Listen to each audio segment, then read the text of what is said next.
jumpa lagi di podcast kali ini bersama saya Rina Rahayu. Sebelumnya saya izin untuk membuka masker. Saya juga ya. Iya, silakan dibuka.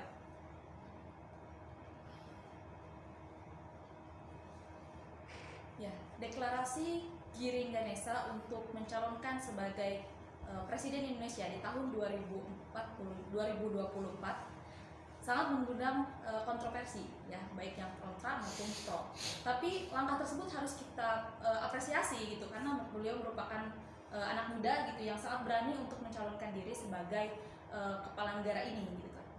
Namun demikian, di samping pro dan kontra ini kita juga bisa lihat latar belakangnya gitu ya Bang ya. Karena beliau itu kan dari PSI dan pada tahun 2019 itu PSI kan tidak masuk kepada kursi pilpres, pemilu gitu ya. Dan juga selain itu kita juga bisa melihat dari perjalanan politiknya beliau gitu, Giring, karena masih panjang dan berliku gitu ya, di samping usianya yang sangat muda. Tapi kali ini kita tidak bisa membahas mengenai itu. Kita di sini akan membahas mengenai peran pemuda dan politik di Indonesia. Di sini sudah ada Bang Agis Aulia selaku tokoh pemuda di Banten nih, Bang ya. Dan juga sebagai anggota Komisi 2 di fraksi PKS. Kita sapa dulu ya. Bagaimana kabarnya Bang Agis? Alhamdulillah kabar baik. Ini saya manggilnya Kak Rina atau Mbak Rina ini? Seenaknya Bang Agis saja. Oke, Mbak Rina aja ya. Jangan panggil Dede tapi ya. Oh, Mbak. Siap. Ya. Untuk Bang Agis sendiri nih, pandangan Bang Agis selaku tokoh pemuda di Banten gitu ya, dan juga di Komisi 2 gitu PKS. Nah, peran pemuda sendiri itu sebenarnya seperti apa sih menurut Bang Agis ini untuk dunia politik ya tentunya? Oke, jadi sebenarnya kalau sebelum kita masuk ke peran pemuda di dunia politik, jadi memang kalau kita lihat sejarah sebelum-sebelumnya ya, jadi peran pemuda itu sangat sentral, penting dan signifikan gitu ya. Jadi dulu ada Sumpah Pemuda, kemudian bagaimana kemudian kepala negara terdahulu dengan diculik, kemudian untuk didorong segera melakukan deklarasi proklamasi gitu. Bahkan kemudian reformasi. Artinya kalau kita ngomongin peran pemuda itu sudah terbukti ya, dalam sejarah itu banyak dan itu sangat signifikan membawa perubahan gitu ya, khususnya di negara ini. Nah, oleh karena itu kalau kita berbicara sekarang seperti apa peran pemudanya masih tetap gitu. Jadi anak-anak muda justru sangat dibutuhkan gitu ya, peran sertanya gitu dalam hal untuk membangun negeri ini jadi lebih baik lagi. Nah, apalagi next gitu di 2024 kemudian di 2030 begitu ya. Jadi kita akan mengalami bonus demografi. Artinya anak-anak muda ini banyak nih nanti di negeri ini gitu ya. Oleh karena itu saya kira teman-teman pemuda itu harus betul-betul berperan begitu ya. Bukan lagi menjadi objek dari pembangunan gitu ya. Justru anak-anak muda harus berperan menjadi subjek dari pembangunan negara ini gitu. Makanya peran pemuda itu sangat penting, kemudian sangat signifikan karena sudah terbukti sejarah-sejarah yang lalu, bahkan sekarang ini next ke depan ini sangat dibutuhkan karena memang sebagian besar juga anak-anak muda. Nah, kalau di politik saya kira saat ini gitu kan banyak anak-anak muda juga terjun ke politik ya. Tadi di awal disinggung gitu kan ya Bro Giring. Sebenarnya bukan Bro Giring, sebenarnya banyak sekali gitu kan ya. Aldi Taher juga kan deklarasikan diri gitu kan. Artinya memang sekarang banyak anak muda yang punya keberanian untuk bisa menjadi pemimpin. Dan menurut saya itu hal yang positif ya. Kenapa? Karena memang anak muda saat ini harus menjadi subjek dari pembangunan negeri ini. Panjang amat ya. Ini menarik banget. Okay. Karena kalau kita berbicara tentang pemuda, tadi kan Bang Agis juga menyinggung mengenai peran pemuda dari waktu ke waktu gitu ya, dari mulai mungkin Budi Utomo, terus Sumpah Pemuda, deklarasi dan terakhir tuh reformasi, dan karena terakhir kali tuh pada tahun 2019 kita mengalami pilpres dan juga pemilu untuk legislatif gitu ya, legislatif. Dan ini tuh peran pemuda itu sangat berpengaruh sekali dalam pemilihan, karena saya mendapat data dari LIPI tahun 2019 itu hampir 40% pemilih pemula itu anak muda gitu. Ya, dan jumlahnya itu sekitar 80 juta jiwa gitu, bayangkan, angka yang sangat fantastis ya memang. Dan tidak menutup kemungkinan ini tuh diprediksi pada tahun 2024 pemilihan yang akan datang gitu ya. ini akan mencapai jumlahnya 52%. Jadi meningkat, dan ini tuh bisa dibayangkan 52% itu setengahnya lebih dari jumlah penduduk di Indonesia gitu Bang ya. Ini sangat penting sekali gitu. Nah, yang saya ingin tanyakan, sebenarnya kalau misalkan anak muda itu, kalau saya lihat gitu ya sebagai anak muda juga biasanya hanya berakhir gitu ke pesta demokrasi itu atau peduli terhadap politik itu hanya sebatas di balik suara. Ya setelah itu kayak udah aja gitu tuh, lupa. Nah kemudian saya ingin bertanya kepada Bang Agis, bagaimana sih untuk para pemuda ini agar tidak hanya berhenti di bilik suara aja gitu, tapi untuk berkelanjutan ke depannya mengiring dan berpartisipasi aktif dalam politik ini. Oke, jadi begini Mbak Nina ya, kalau kita lihat gitu ya bagaimana kemudian anak muda ini harus masuk kontribusinya di dunia politik begitu. Nah, karena memang ini sangat penting gitu, karena hampir seluruh istilahnya ya hajat hidup yang memang itu menjadi bagian dari pemuda itu semuanya tidak terlepas diatur oleh sistem politik gitu ya. Jadi kebijakan-kebijakan politik itu sangat berpengaruh begitu ya. Bagaimana kemudian anak muda itu pengen berkreasi dengan ekonomi kreatifnya gitu. Bagaimana bisa didukung ya, harus masuk kemudian ke dalam sistem politik atau bisa menjadi legislator gitu, sehingga bisa dibudgeting, didukung secara anggaran untuk mereka bisa berkreasi gitu. Nah, makanya anak-anak muda ini ya harusnya begitu ya, tidak lagi dipandang sebagai sebuah objek politik ya, atau objek para partai politik gitu ya. Jadi ada misalkan tadi ada 80 juta, jadi bagaimana kemudian anak muda ini dibidik gitu untuk kemudian nyoblos. Sebenarnya itu harusnya ya tidak terjadi gitu. Seharusnya dengan banyaknya jumlah pemilih pemuda gitu, bahkan nanti di 2024 hampir 52%. Harusnya kemudian partai politik itu memberikan ruang gitu untuk anak-anak muda, bukan hanya dibidik untuk memilih gitu, tapi bagaimana anak-anak muda itu tampil ya menjadi calon-calon legislator baik di tingkat DPRD kabupaten kota, provinsi, bahkan mungkin nanti di tingkat eksekutifnya begitu ya. Artinya memang ini harus kita lihat gitu ya. Nah, di PKS begitu, itu alhamdulillah gitu, ketika saya masuk gitu, nah ini diberikan ruang yang panjang untuk kemudian anak-anak muda bukan hanya dibidik sebagai calon pemilih PKS ya, tapi bagaimana kemudian teman-teman muda ini di PKS diberikan ruang gitu, untuk menjadi aktor-aktor politik gitu yang akan memberikan istilahnya sebuah kerja-kerja politik yang itu punya kemanfaatan jauh lebih banyak gitu. Misalkan menjadi anggota DPRD, kemudian menjadi istilahnya pemimpin politik. Ya, contohnya Bang Agis. Oke, contohnya saya begitu ya. Ya betul. Nah, mengenai untuk maju kepada legislatif, tadi Bang Agis kan menyinggung ke sana ya. Betul. Tapi untuk saat ini politik Indonesia itu apalagi partai gitu ya, di mata para pemuda ya itu cenderung negatif Bang. Karena data juga survei gitu ya menunjukkan kepercayaan masyarakat kepada partai politik itu sangat rendah. Betul. Ya, jadi underestimate gitu. Nah, meskipun banyak sekali partai politik yang membuka ruang untuk anak-anak muda, misalkan kayak Demokrat, ada Institut Demokrat, misalkan ada juga PSI mungkin ya yang dikenal dengan anak mudanya gitu, atau juga ada di PKS ini, PKS muda gitu ya. Di PKS muda. Ya, tapi sangat sulit gitu tuh untuk membawa anak-anak muda ini untuk percaya terhadap partai-partai yang menyediakan ruang-ruang untuk mereka gitu. Nah, bagaimana pandangan Abang tentang hal tersebut? Gitu? Ya, sebenarnya memang mungkin dahulu gitu, mungkin banyak orang beranggapan bahwa partai politik itu cenderung kotor gitu. Kemudian partai politik itu cenderung istilahnya ya memang ya aktivitasnya atau ramainya pas saat pemilu saja gitu. Jadi ngapain kemudian ini? Nah, padahal sebenarnya partai politik itu kalau kita masuk lebih dalam lagi harusnya di PKS ini sebenarnya bagaimana kemudian partai politik itu melakukan pelayanan advokasi gitu. Nah, advokasi kebijakan, anggaran yang mana itu bisa menyentuh ataupun bisa memformulasikan sebuah kebijakan yang mengatasi persoalan-persoalan yang ada, gitu. Termasuk persoalan-persoalan anak muda gitu. Nah, itu bisa diatasi itu dengan apa? Dengan tadi kebijakan politik. Dan kemudian kalau kita ngomongin kebijakan-kebijakan yang jelas ya, kalau kita mau jadi anggota DPRD ataupun jadi yang lainnya itu kan harus masuk dulu dari partai politik, mengajukan dan segala macam. Nah, gini saja mungkin banyak anak-anak muda yang masih istilahnya belum tahu gitu ya, sebagaimana kekuatan ketika mereka menjadi menjadi anggota DPRD ataupun menjadi kepala daerah begitu ya, untuk kemudian melakukan perubahan dengan cepat. Makanya Mbak Rina, ketika saya memutuskan ya untuk menjadi anggota DPRD itu prosesnya panjang gitu, pemikiran, kemudian pertimbangan itu panjang banget.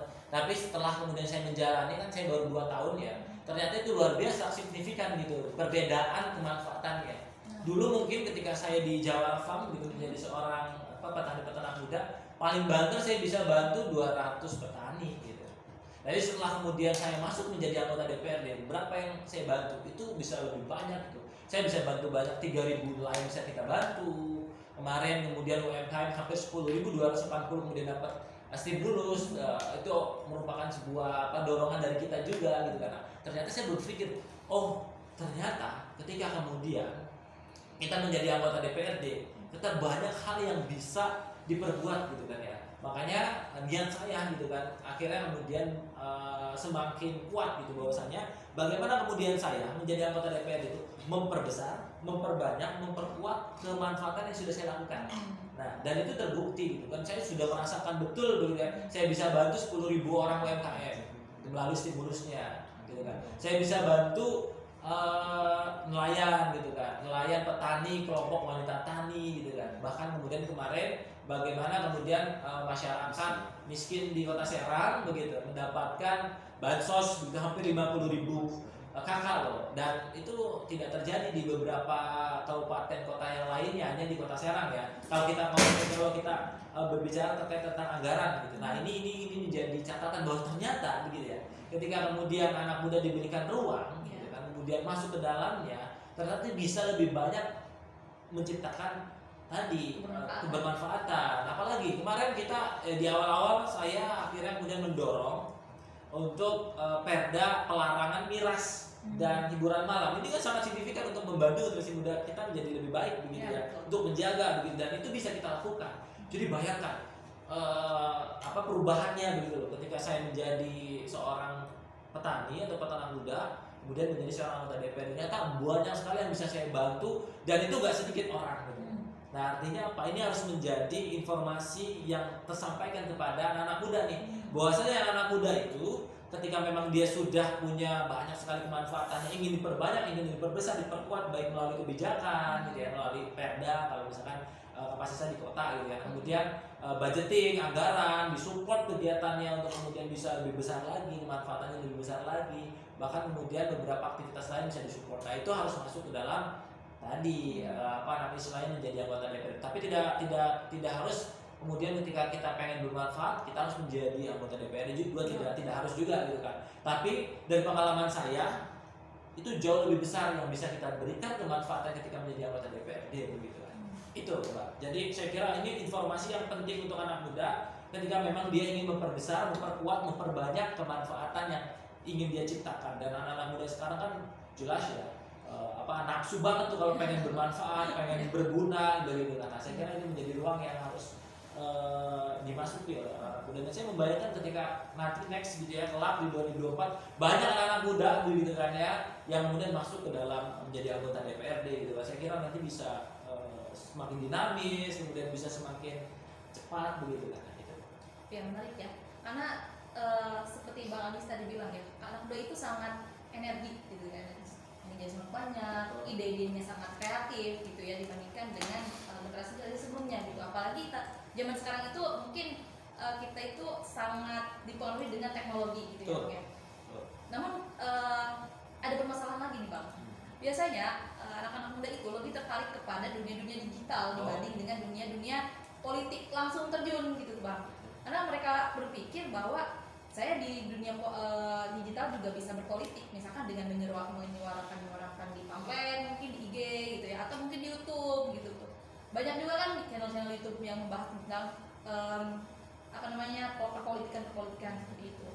Dan kurang tertarik untuk terjun langsung gitu. Dan cuma bisa, kalau menurut saya kalau seperti itu hanya bisa bersuara gitu, tapi kita tidak kontribusi langsung di dalamnya dan kita yang menjadi pelakunya gitu. Seperti itu. Nah, bagaimana untuk menyadarkan bahwa kita tuh perlu di sini gitu, terkait dengan tadi melipat gandakan kebaikan gitu ya Bang ya, sangat banyak sekali gitu ketika kita memimpin gitu kan, anak muda tentunya banyak sekali manfaat yang akan dibawa. Nah, bagaimana caranya agar pemuda itu seperti Bang Agis gitu tuh sadar kalau kita terjun langsung itu lebih bermanfaat, lebih banyak daripada kita cuma berkomentar doang gitu tuh. Tapi tidak ada yang kita lakukan dengan aksi nyata. Betul. Jadi ini sebenarnya yang penting sebenarnya yang harus saya sampaikan kepada anak muda. Ternyata banyak sekali gitu ya permasalahan-permasalahan yang itu ada di anak muda itu bisa diselesaikan dengan mereka gabung ke politik gitu ya. Walaupun memang prosesnya nggak mudah gitu kan. Tapi saya yakin gitu ya. Misalkan contohnya pengangguran, gitu ya. Kemudian pembukaan lapangan pekerjaan, bagaimana kemudian mereka didukung untuk pengembangan skill baik secara ekonomi kreatif yang lagi sedang hits gitu, termasuk yang tadi disampaikan dari Nina terkait teknologi gitu. Nah, bagaimana kemudian di Kota Serang ini juga sangat memfasilitasi anak muda untuk kemudian bisa mengembangkan bakat-bakat teknologinya gitu kan, ataupun startup digitalnya gitu. Nah, ini sebenarnya gitu kan bisa diperkuat, diperbesar dengan apa? Dengan kebijakan-kebijakan politik gitu, baik politik anggaran maupun kemudian politik peraturan daerah begitu. Ini bisa disupport gitu. Nah, saya kira memang kalau berbicara terkait tentang teknik strategi bagaimana kemudian bisa bermanfaat kan banyak ya.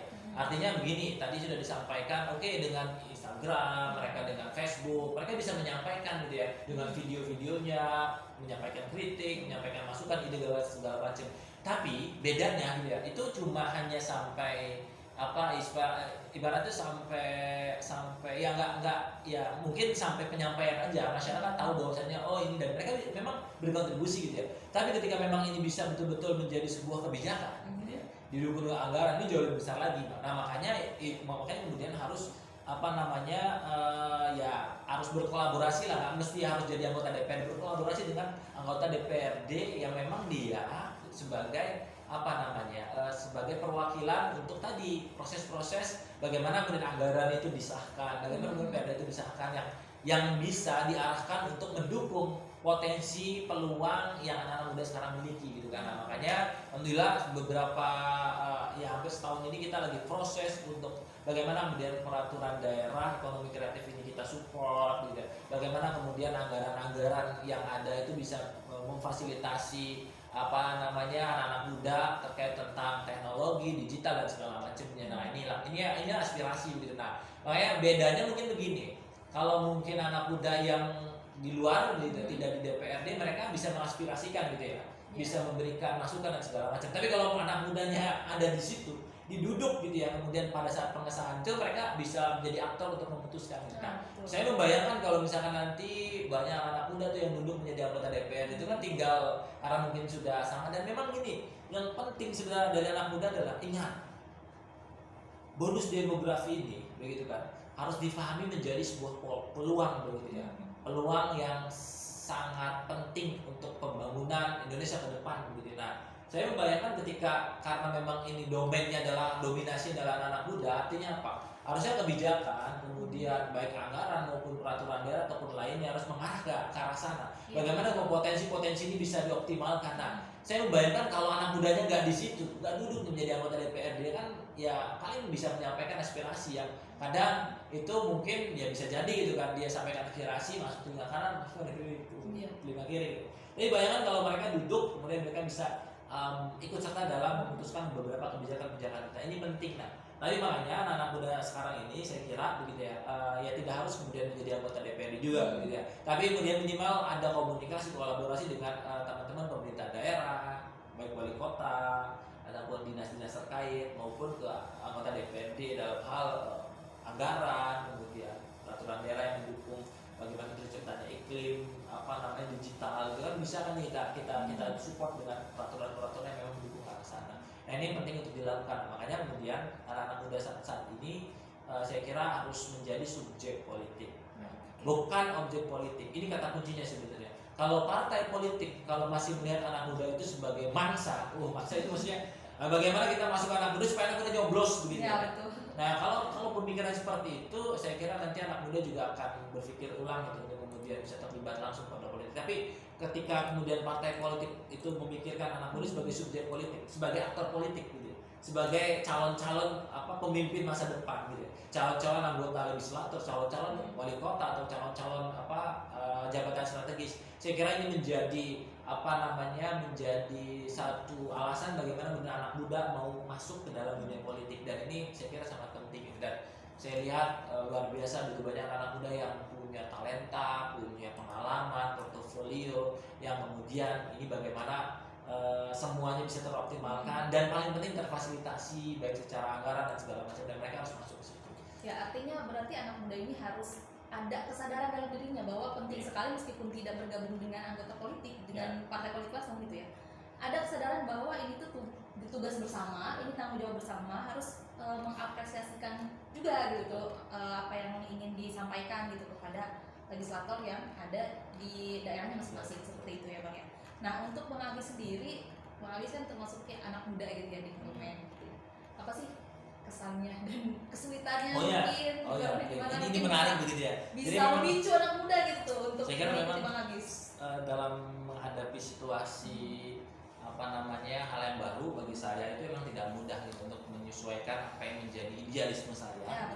Jadi anak muda kemudian dengan realita yang ada ketika saya masuk menjadi anggota DPRD. Jadi suka dukanya memang pertama saya harus belajar lebih banyak, gitu, lebih cepat, gitu, kemudian mulai berdiskusi begitu kan, bagaimana kemudian saya bisa lebih cepat gitu kan menghasilkan strategi-strategi yang memang bisa terimplementasikan dengan baik gitu, dan memang nggak mudah begitu, banyak sekali tantangan, rintangan, tapi dengan pembelajaran yang konsisten, kemudian saya fokus pada isu-isu tertentu, itu membuat saya menjadi lebih cepat gitu untuk kemudian bisa menyesuaikan dengan kondisi yang sekarang ada gitu. Nah tapi saya yakin sih ke depan era berubah begitu ya, proses digitalisasi ini akan menjadi sebuah perubahan yang yang sangat signifikan lah istilahnya, sehingga ini menjadikan kita menjadi lebih adaptif lagi dengan teknologi, sehingga ini mempersiapkan anak muda untuk Indonesia. Jadi kalau ditanya gimana sih ininya, ya lumayan begitu, tapi memang ini menjadi bagian yang penting lah. Tapi semangat saya adalah ketika saya bisa membantu banyak orang melalui kebijakan yang saya dorong begitu ya, baik dari anggaran maupun ini, dan itu luar biasa, dan ini sudah real begitu ya, ternyata saya bisa membantu banyak orang gitu kan. Saya dulu cuma membayangkan UMKM ya dengan saya yang saya lakukan ya, forum kewirausahaan pemuda yang saya lakukan paling 200 nggak nyampe 300 orang gitu yang bisa saya bantu. Wah, setelah saya jadi anggota DPR saya bantu advokasikan usaha UMKM itu 10.000 lebih, bayangkan dari 200 menjadi 10.000 ketika saya menjadi anggota DPRD.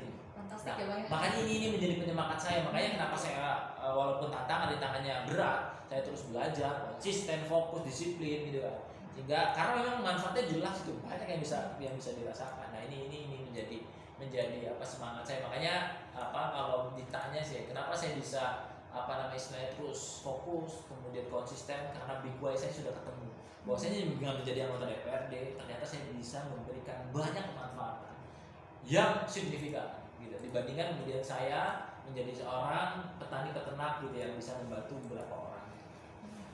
Itu Mbak Lina ya. Ya sangat menarik sekali gitu ya pengalamannya itu, luar biasa gitu. Coba bayangkan kalau misalkan ada pemuda yang lebih banyak lagi gitu daripada Bang Agis ini, yang Agis lainnya gitu ya, dan itu ada mungkin salah satunya yang lagi nonton sekarang mungkin di rumah gitu ya, salah satunya. Jadi harus memberanikan diri ya Bang ya, meskipun mungkin realita tadi kenyataannya gitu nggak sesuai dengan harapan gitu ya, tapi kita harus terus berusaha gitu ya. Nah, kasih trik and tips agar bisa mengikuti gitu di belakang gimana nih? Jadi teman-teman muda nih kalau memang next gitu ya, ketika memang bukan memang ya, saya kira wajib gitu ya anak-anak muda yang punya talenta, punya portofolio, punya pengalaman itu menjadi pemimpin di masa depan. Nah, kalau misalkan nggak punya talenta, nggak punya portofolio, tapi dia punya keinginan gimana? Ya harus belajar. Nah ini harus sadar diri juga nih ya, karena begini juga banyak anak muda nih yang dia kekeh gitu ya, dengan mohon maaf gitu kan, ilmunya terbatas, pengalamannya terbatas, portofolionya juga nggak ada gitu ya, tapi nafsu pengen jadi pemimpinnya juga kuat. Saya kira ini juga harus menjadi catatan gitu ya. Jadi makanya kenapa kemudian saya berharap banget nih kepada anak muda dimanapun berada, khususnya di Kota Serang yang sedang nonton ini. Jadi ketika memang teman-teman punya talenta, kemudian punya kompetensi, punya pengalaman, punya leadership yang bagus begitu ya, punya portofolio yang betul-betul proven gitu ya, dan punya rezeki yang lebih, saya kira harus masuk ke politik gitu ya, untuk menjadi legislator muda gitu ya. Karena ketika seorang legislator itu diisi oleh anak-anak muda yang punya kompetensi, punya portofolio yang jelas gitu. Kemudian yang paling penting punya visi misi yang jelas gitu. Saya kira nanti bakal banyak banget perubahan yang bisa dirasakan oleh masyarakat gitu. Makanya saya sih mengimbau pada anak-anak muda yang punya talenta, kemudian punya kompetensi, punya rezeki yang lebih, kemudian punya portofolio yang kuat. Ayo kita ke politik, kemudian kita rame-rame mengisi legislatif supaya ini bisa kita optimalkan untuk menghasilkan kebijakan anggaran yang memang bisa mendatangkan kebermanfaatan untuk masyarakat gitu. Iya, betul. Karena semuanya itu dalam keputusan. Nah, saya kira itu sih sebenarnya Pak. Penting sekali ya gitu ya, Insya Allah. Dan ternyata kebermanfaatan menjadi seorang di parlemen gitu ya, di parlemen itu sangat luar biasa gitu dibandingkan kita cuma duduk saja atau mungkin cuma melakukan hal-hal lain gitu ya.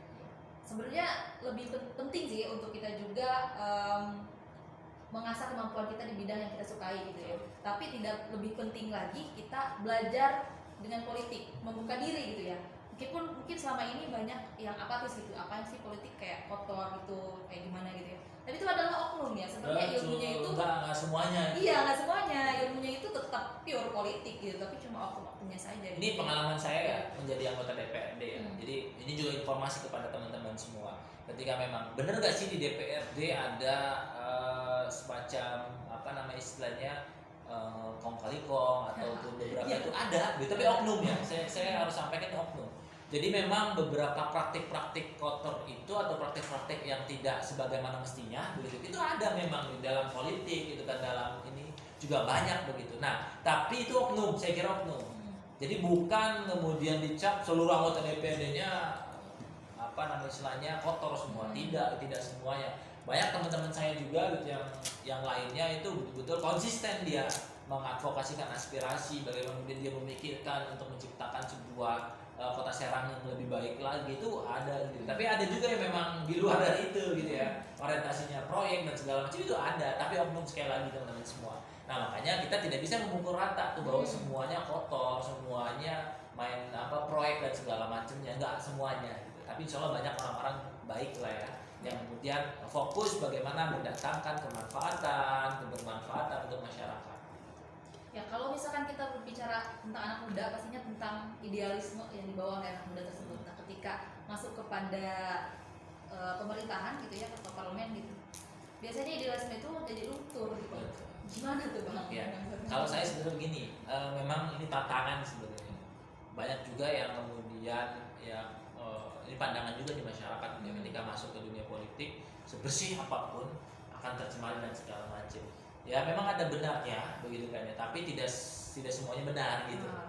Ada juga yang memang kemudian dia konsisten untuk bisa memperjuangkan apa yang menjadi poin-poin penting untuk mendatangkan kemanfaatan. Artinya memang ini tergantung pribadi orangnya. Nah, yang saya lakukan begitu ya, pertama adalah saya tetap konsisten berdiskusi, berdialog dengan mentor-mentor saya begitu. Jadi saya punya mentor gitu yang kemudian senantiasa saya ajak diskusi, dialog untuk bagaimana kemudian fenomena-fenomena yang saya hadapi di parlemen ini tidak kemudian mempengaruhi saya gitu untuk kemudian ikut-ikutan dalam proses-proses yang dalam tanda kutip tidak baik gitu, tetap konsisten gitu. Nah, ini kemudian saya optimalkan untuk kemudian menjaga saya dari mentor saya, kemudian dari teman-teman saya juga. Saya gabung ke teman-teman komunitas komunitas baik lah, baik itu anti korupsi maupun komunitas-komunitas lainnya gitu ya, yang memang ini menjaga saya gitu. Jadi ini lebih kepada personal lagi gitu Mbak gitu ya. Nah, dan tadi saran saya kita punya mentor, kemudian kita punya kelompok atau lingkungan atau grup atau komunitas yang baik, kemudian kita bisa berdiskusi, berdialog sehingga ini bisa menguatkan lah setidaknya ketika kita masuk kita tidak mudah tercemari atau terpengaruhi. Itu tetap konsisten kepada apa yang kemudian penting untuk diperjuangkan. Seru ya teman-teman di rumah ya, sangat seru sekali kalau ngomongin tentang politik ini, apalagi dengan Bang Agis gitu. Sangat terbuka sekali wawasan kita yang tadinya mungkin kita berbicara tentang politiknya seperti itu, ternyata enggak ya, disadarkan oleh Bang Agis gitu ya. Oke, terakhir mungkin Bang, ini adalah closing statement gitu ya, dan juga berikan kepada penonton di rumah, anak-anak muda yang lagi nonton sekarang gitu ya, pemimpin masa depan, agar pesan dari Bang Agis nyampe gitu, dan pesannya untuk anak muda sekarang, kesan seperti itu. Yang pertama begitu ya, kalau berbicara di politik itu ada yang kotor, gitu ya. Nah, itu sebenarnya oknum. Tidak semuanya aktor-aktor politik juga kotor. Ada beberapa teman-teman yang concern di situ untuk memperjuangkan aspirasi, mengadvokasikan aspirasi masyarakat. Jadi rekan-rekan pemuda dimanapun berada, itu tidak semuanya politik itu kotor. Nah, kemudian yang kedua adalah politik itu bagi saya adalah kebermanfaatan. Bagaimana kemudian memperbesar, memperbanyak kemanfaatan melalui aktivitas politik, khususnya mungkin lebih spesifik menjadi anggota DPRD.